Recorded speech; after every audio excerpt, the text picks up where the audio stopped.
Well, we're at Bendigo for the Breeders' Crown Trotters Heats night, and to say they might have lit the track up with heat number one, James Herbertson, Mister Blindside. Congratulations, what a win! Yeah, he was good, Paul.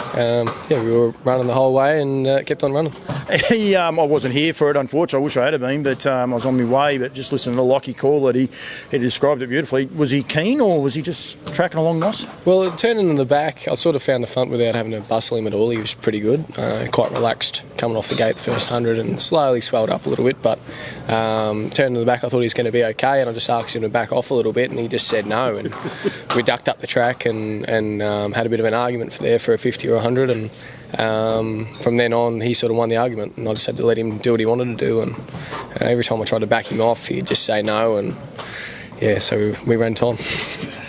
Well, it's good. I think it's what we need to do. We've got to put a show on sometimes, and as long as the horse comes out of it okay and they come out on top, it's always good. You don't like them doing that and then folding up. And he looked like he was good on the line. I did see the last 50. It looked like he was still finding the line pretty good. Yeah, he was sort of flat out, but he hadn't backed off in terms of his speed or the way he was doing it. He was just sort of, he didn't have a whole lot left, but not many horses would run that sort of time. He went 57. I think he's now at 18 starts and only 2 wins, and I say that in jest, the depth of the trotters in this state, it's just amazing, isn't it, when you see a horse that can go out and do that on the right night. And there was a horse chasing that went phenomenal as well, and even the second horse went terrific.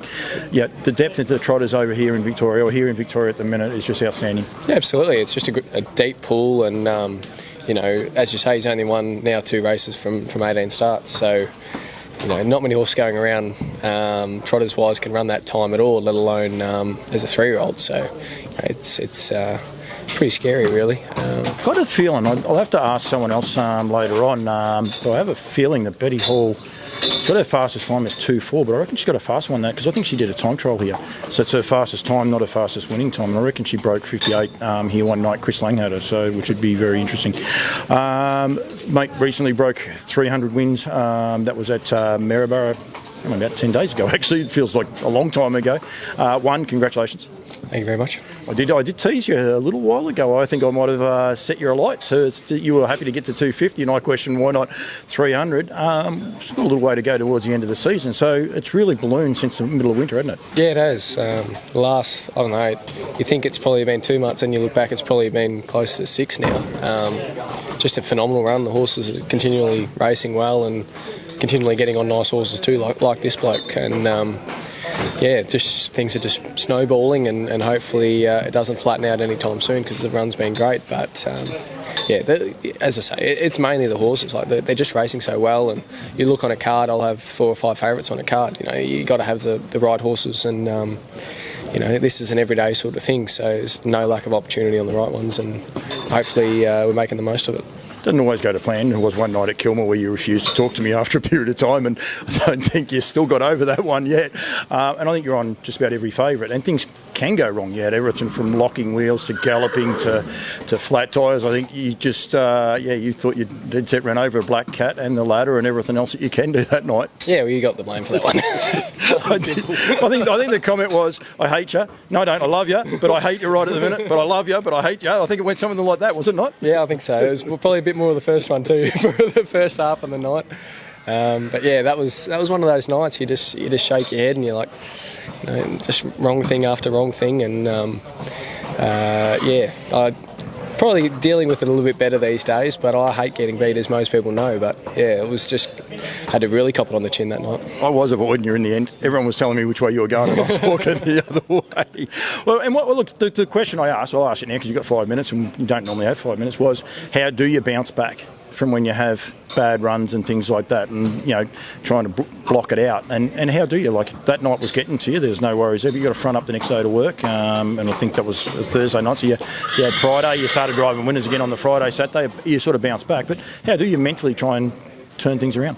No, you're just like, we'll try again the next one, and hopefully nothing goes wrong. And that was probably my mindset for the first race, and then it happened again in the second race, and then it happened again in the third race, and we were just sort of, okay, this is a bit of a joke now, but... The irony of that night, I actually left before the last, and you won the last. Yeah, that's why you really got the blame for that one. But I don't know. It's one of those things. Time and going around, and you learn to deal with it a bit better. At the end of the day, they were just country races. It's not like they were Breeders' Crowns where everything was going wrong on the worst possible night. But you just okay, righto. What have I got to do to win the next race? And you just got to have the right mindset and just stay grounded and just and you got a few people that you talk to, like I've got a couple of people I talk to if I'm I speak to them every night, but if I'm having a bad night, then you really appreciate them, Obviously I'm not one of them. No, you weren't that night. It's interesting you said though that they weren't metro races, but it probably helps you for when you do have a rough start to a night when there is big races on, because you look at Chris Elford, our leading driver, he just never seems to he seems to be able to block those things out a lot of the time. And I suppose a night like that, you're still young, you've got a long way to go in the game, so I suppose it was still a grounding night, even though you weren't enjoying it at the time. Yeah, but I guess it's, especially in Victoria, it's an everyday thing. You can race every day of the week if you want to, so you're going to have a good day, you're going to have a bad day, and 2 weeks down the track you forget about those. But I'd already forgotten about that Kilmore night. Like it's gone. I'm not going to let you. No, but it's gone. It doesn't matter. And as I say, it was probably lucky. It was just a country night. Those races still mean as much as the next one, but in terms of the pressure and what's at stake, it's less. But you're right, in terms of going into those big nights, if you've had a few goes around the merry-go-round where you've had shocking nights, shocking 2, 3, 4 nights in a row, you probably will handle those bigger nights a little bit better. But it's still up here. It's still a mental game, racing horses and us. It's a lot of your mindset and the way you're feeling going into the race. And I think you hear people say, like, the horse will feel, if you're having a bad night and you're down in the dumps, they'll feel it, I reckon. And a lot of them, they don't race as well if you are having a bad night. So you really do have to have a strong mindset and not let it get to you. But yeah, it's interesting. No, I agree, and I watch a lot of other sport, and a lot of those guys talk about the same sorts of things, especially solo sports. With this is it's sort of a team sport, but it's also an individual sport as well for the drivers and things along those lines. Herbie, thank you. Well done. Congratulations on the 300. We won't set a goal for this year, but we might set one later. We'll get to the end of this season and we'll start early next season, just see where you reckon you're going to get to. But well done. Keep up the good work. Are you still enjoying it, mate? Because it is dead set a hamster wheel, and right at the minute you seem to be at every meeting and just about in every race. But you're still enjoying it? Yeah. I was sort of... there's no worry about that. Like, as long as I'm winning, I'm happy. I'll go anywhere. But the run I've had, it's been great. I can't be negative at all about it. Only thing I was sort of getting a little bit tired was just general physical tiredness, mental tiredness. But I took Sunday off, Cobram, and we had Monday off, which was great. And I was able to go down the coast and have a good day, and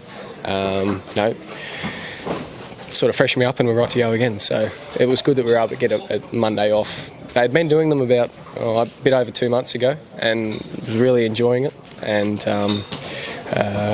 we didn't have one for 7 weeks straight, and it became a lot in the end. So it was really good to have a Monday off. So if HRV are watching, we do appreciate it. They watch. Don't worry about that. I know they do. I get a lot of feedback. All right, mate. Well done. Might have to interview you again later on tonight. Commodus, a few others, but actually prefer to interview Nolly. Jeff didn't want an interview. That's okay. But well done, mate. Congratulations. Good win, and very, very impressive. And of course, that's the only heat, so they go straight through to the final. But well done. Thank you, mate. Cheers.